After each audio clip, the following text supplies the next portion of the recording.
বিসমিল্লাহির রহমানির রহিম।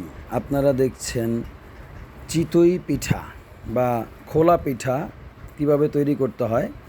আমি আজকে লাল চাল মানে বরিশালের যে লাল চাল আছে সেই লাল চালের গুঁড়া দিয়ে আমি আজকে এই চিতই পিঠা বা খোলা পিঠা তৈরি করব। প্রথমত আমি নিয়েছি লাল চালের গুঁড়ি নিয়েছি 2 কেজি পরিমাণ। এই লাল চালের গুঁড়িটা নিয়ে আপনি ভালোভাবে এই যে প্রথমত একটু পানি দিতে হবে, পানি দিয়ে আপনি ভালোভাবে এটাকে মথে নেবেন।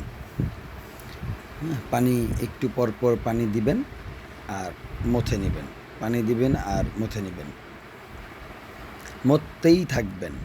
কারণ এই পিঠা তৈরি করতে হলে এটার মূল শর্ত হলো যে এই চালের গুঁড়াটা, এই গুঁড়াটাকে এমনভাবে ম্যারিনেট করতে হবে, এমনভাবে পানির সাথে মিশিয়ে ফেলতে হবে যে কোনো অংশ, কোনো চালের দানার কোনো একটা দানাও যাতে শুকনা না থাকে। এর জন্য এটাকে বারবার মথে নিতে হবে, যে একটু পানি দিবেন, একটু মথে নেবেন, হ্যাঁ, মানে মথতেই থাকবেন, মথতেই থাকবেন। তার কারণ হলো যত মথবেন তত সফট হবে, তত পিঠাটা ফুলবে।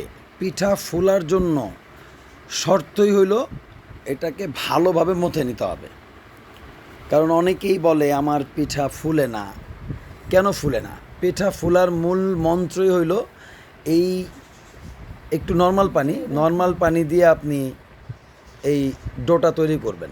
এই ডো তৈরির ক্ষেত্রে যে আমি যেভাবে তৈরি করতেছি, এখন আমি একটু গরম পানি দিয়ে দিব। গরম পানি বলতে হাতে সহ্য হয়, হ্যাঁ, কমকমা গরম, তবে কম না, গরমটা মোটামুটি থাকতে হবে।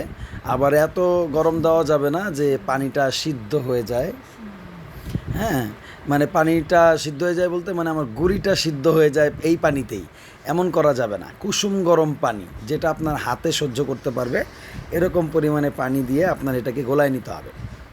গোলাইতে থাকবেন, গোলাবেন, লাড়তে থাকবেন, লাড়তে লাড়তে লাড়তে লাড়তে এক সময় দেখবেন এই যে এরকম হয়ে গেছে। হ্যাঁ, এই যে দেখেন, আমি দেখাচ্ছি, এই যে দেখেন, এরকম দেখছেন, এরকম পাতলা হয়ে যাবে। যখন এরকম পাতলা হয়ে যাবে তখন আপনি এই যে ডোটা দেখেন, আমার ডোটা দেখেন আমি কিভাবে করতেছি। এই ডোটাই যে ঠিক এরকম হবে, আর একটু পানি লাগতে পারে, হ্যাঁ, এই যে আর একটু পানি দিয়ে দিচ্ছি। হ্যাঁ, ডোটা দেখেন, এই যে এখন দেখেন ডোটা ঠিক এই যে এরকম হবে। যখন এরকম হয়ে যাবে ডোটা, তখন আপনারা এই ডোটাকে ভালো করে নাড়াচাড়া করে এই ডোটাকে আপনারা রেস্টে দিয়ে দিবেন। রেস্টে বলতে ম্যারিনেট হওয়ার জন্য আর একটু পানি লাগবে। এই যে একটু পানি দিয়ে দিলাম কিছুটা, এই যে দেখেন, এই যে এরকম পাতলা, মোটামুটি পাতলা হয়ে যাবে। হ্যাঁ, আপনারা বোঝেন তো আসলে কতটুকু পাতলা করলে চিতই পিঠাটা হবে। তো এরকমভাবেই দেখে নিতে হবে, যে আমি যেমন দেখায় দিচ্ছি এরকম দেখে নিলে হবে, এরকমভাবে করে নিলে হবে। আপনারা এরকমভাবে ডোটা তৈরি করে নেবেন। দেখতে থাকেন আমি ডোটা কীভাবে তৈরি করি। মোটামুটি কিন্তু অনেক পাতলা হয়ে গেছে দেখেন, আবার বেশি পাতলা না। আমি আপনার এই ডোটাকে আধা ঘন্টার জন্য রেস্টে রেখেছিলাম, এখন আবার এই ডোটা ঢেলে নিচ্ছি আধা ঘন্টা পর।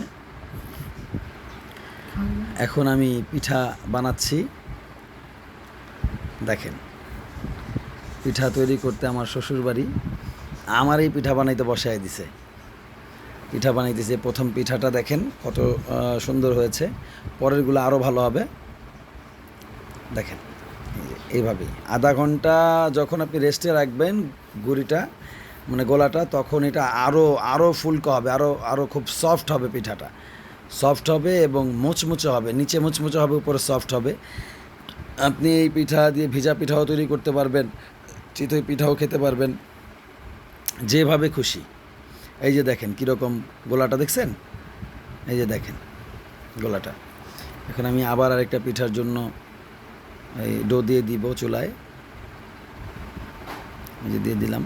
আসলে ছোট চামিচ তো হয় না, আর এই পিঠার ডোটা দিয়ে এই যে একটু চাপ দিয়ে দিবেন, হালকা একটু চাপ দিয়ে দিলে পিঠার ডোটা একটু ছড়ায়া যাবে, আর ছড়ায়া যাওয়ার কারণে একটু পাতলা হবে, আর এই পাতলার কারণেই এই পিঠাটা সুন্দর ফুলবে।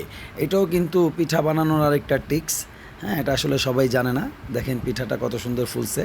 এর আগেরটা সাইড দিয়ে ছিদ্র ছিদ্র ছিল, কিন্তু এটার ছিদ্র ছিদ্রও আছে এবং পরিপূর্ণ পিঠাটা ফুলে গেছে। এই যে দেখেন, আর একটু ঢেকে দিব। এই যে এখন উঠায় নিচ্ছি, দেখেন পিঠাটা কত সুন্দর হয়েছে। এরকম পিঠা, লাল চালের পিঠা যদি বানাইতে হয়, তাহলে আমার এই পদ্ধতিতে, আপনারা যদি এই পদ্ধতি অবলম্বন করেন, তাহলে এরকম একটা পিঠা আপনারা পেতে পারেন এবং খেতেও পারবেন। দাওয়াত দিয়েছে আমার শ্বশুর শাশুড়ি আমাকে, যে ঈদের পর গরুর গোশ, কুরবানির গরুর গোশ দিয়ে জামাইয়ের একটু চিতই পিঠা বা খোলা পিঠা বানায় খাওয়াই। আপনারা দেখেন, আমি আসছি গরুর গোশ দিয়ে চিতই পিঠা বানায় খাইতে। দেখলেন আমি নিজেই গোলা তৈরি করলাম এবং এই চিতই পিঠা আমি নিজেই তৈরি করলাম। আপনারা দেখেন পিঠাটা কত সুন্দর হয়েছে। হ্যাঁ, এই পিঠাগুলো দেখেন, আমি আসলে এই পিঠাগুলো বানাইছে, আমি ভাবতেও পারি না যে এত সুন্দর হবে, কিন্তু আসলে এটাই বাস্তব যে পিঠাগুলো অনেক সুন্দর হয়েছে। দেখেন চতুর্দিকে কত ছিদ্র, এবং এই যে ভেঙে দেখাচ্ছি, দেখেন ভাঙার পরে দেখেন পিঠাটা পরিপূর্ণ, পিঠাটা ফুলেছে এবং ভিতরে ছিদ্র ছিদ্রযুক্ত গ্যাপ হয়েছে, যাতে আপনি এই পিঠাটা ভিজাইলেও পেছন সাইডটা দেখেন কত সুন্দর শক্ত মচমচে। গরুর গোশ আছে, সাথে আছে শুটকির, এই বাঁশপাতা চাপা শুটকি। এটা দিয়ে আমার শাশুড়ির হাতের স্পেশাল শুটকি ভর্তা। এই ভর্তাটা আমি খুব বেশি পছন্দ করি। এখন এই যে পিঠাগুলো দেখেন, এই যে পিঠাগুলো কত সুন্দর হয়েছে, প্রত্যেকটা পিঠা দেখতে কত সুন্দর। এই পিঠাগুলো দেখতে যেমন সুন্দর, খেতেও মাশাল্লাহ খুবই মজার। আপনারা দেখেন, এই যে আমরা এখন খেয়ে দেখাচ্ছি আপনাকে। হ্যাঁ, এই পিঠাটা আসলে খুবই মচমচে হয়েছে এবং সফট হয়েছে। এই পাশে আমার দুই মেয়ে বসে আছে, ডান পাশে বসে আছে আমার ছোট মেয়ে, বাম পাশে বসে আছে আমার বড় মেয়ে। আমি আমার বড় মেয়েকে দিয়ে শুরু করছি, বিসমিল্লাহির রহমানির রহিম। খুব খুব মজা হয়েছে। আমার মেয়ে বলতেছে খুব মজা হয়েছে, যে আমার ছোট মেয়েকেও দিলাম। আসলে ঘরের মুরব্বিদের দিয়ে শুরু করলাম। আমি আসলে ঘরে মুরব্বি দিয়ে শুরু করি বা একদম ছোট বাচ্চা দিয়ে শুরু করি। খাবারটা আসলে এভাবেই শুরু করা উচিত। আর আমি গরুর গোশতের ঝোল দিয়ে একটু ট্রাই করতেছি, বিসমিল্লাহ। খুব, মানে কি বলবো, এটা এই পিঠা দিয়ে গরুর গোশতের ঝোল দিয়ে এত ভালো লাগে। এই যে গরুর গোশটাও এত নরম হয়েছে রান্না। হ্যাঁ, আপনারা দেখেন, যে আমার মেয়ে হাড় খাবে। যে গরুর গোশটা দেখেন কত নরম তুলতুলে। এই গরুর গোশটাও সুন্দর রান্না করে আমার শাশুড়িও রান্না করে, আমিও রান্না করতে পারি। এটার একটা রেসিপি আমি আপনাদেরকে দিব। আপনারা কন্টিনিউ আমার এই ভিডিওগুলো দেখতে থাকেন, আমাকে সাবস্ক্রাইব করে রাখবেন, তাহলে আসলে সবসময় আমার ভিডিওগুলো দেখতে পারবেন। বেল আইকনে চাপ দিয়ে রাখবেন, যাতে আমার ভিডিও নোটিফিকেশান আপনাদের কাছে চলে যায়, নতুন ভিডিওগুলো।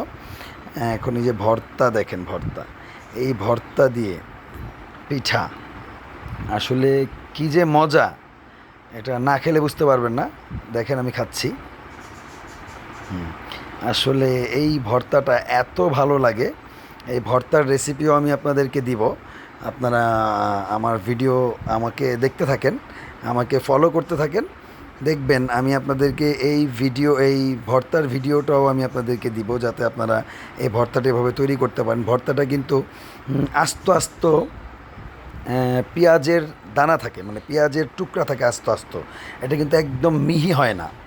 হ্যাঁ, খুব খুব মজা লাগে এই ভর্তা দিয়ে। আপনি গরম গরম ভাত দিয়ে ভর্তা দিয়ে খাবেন, খুব স্বাদ।